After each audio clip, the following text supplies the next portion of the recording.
Hello అండి, నేను అరుణానందగిరి. కబడి ముగ్గు ఇట్లా రెడీ అయిపోయింది. ఇప్పుడు ముగ్గు వేసుకుందాం.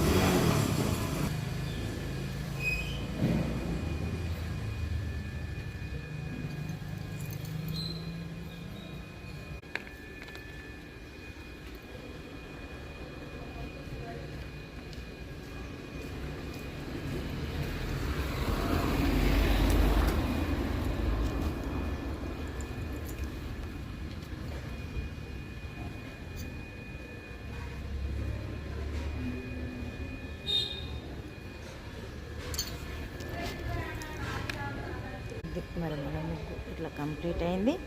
హలో అంటే అరుణానందగిరి. ఇక ఇప్పుడు మరి మన పూజ అయితే సంపూర్ణమైంది. ఇక ఇప్పుడు గోదా పాశురం చదువుకుందాం. గోదాయ నమః, ఓం రంగనాథ స్వామినే నమః, శ్రీ గోదా రంగనాథ స్వామినే నమః. ఇప్పుడే మరి మన పూజ అయితే సంపూర్ణమైంది. అయితే రేపు ముక్కోటి ఏకాదశి ఉంది కాబట్టి ఈరోజు కొంచెం ఇల్లు ఇంకా డీప్ క్లీనింగ్ చేసేది ఉంది. అందుకని పొద్దున కొంచెం సర్దుకోవడం ఉండే. అవన్నీ అయ్యేసరికి ఇక తొందరగా మరి పూజ అయితే కంప్లీట్ చేసిన. ఇక ఇప్పుడు బయటికి వెళ్ళి రొటీన్ స్టార్ట్ చేద్దాం. రోజు మరి మన బ్రేక్ఫాస్ట్ ముంబై రవ్వ ఉప్మా చేస్తున్నా. అయితే ఇక్కడ ఆల్రెడీ ప్రవచనం వింటున్నా, ధనుర్మాసం ప్రవచనం. ఇక అది వింటున్నా కాబట్టి డైరెక్ట్ చేస్తున్నా. లేట్ అయింది కాబట్టి ఎండుమిర్చితోటి చేస్తున్నా. ఇట్లా లూజ్ ఉండే ఉప్మా చేస్తున్నా ఈరోజు అయితే. చూడండి,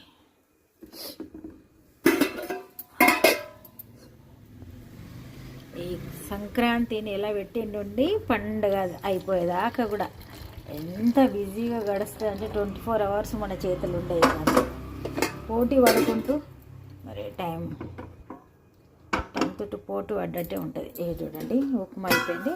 మన పూజా సామాన్లన్నీ క్లీన్ చేసేసరికి ఇక పూజ సామాన్లన్నీ క్లీన్ అయిపోయినాయి. ఇక్కడ చూడండి, ఉప్మా ఎంత చక్కగా అయిపోయింది, సూపర్గా రెడీ అయింది.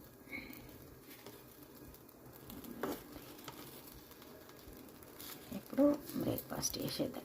ఇది ఏదన్నా చట్నీలతో అయితే సర్వ్ చేస్తే బాగుంటుంది. నేనైతే ఎక్కువ నిల్వ పచ్చళ్ళతో తింటాం మేము. టమాటా, ఉసిరికాయ అట్లాంటివి పెట్టుకుంటాం కదా, వాటితోటి. ఇప్పుడు బ్రేక్ఫాస్ట్ చేద్దాం.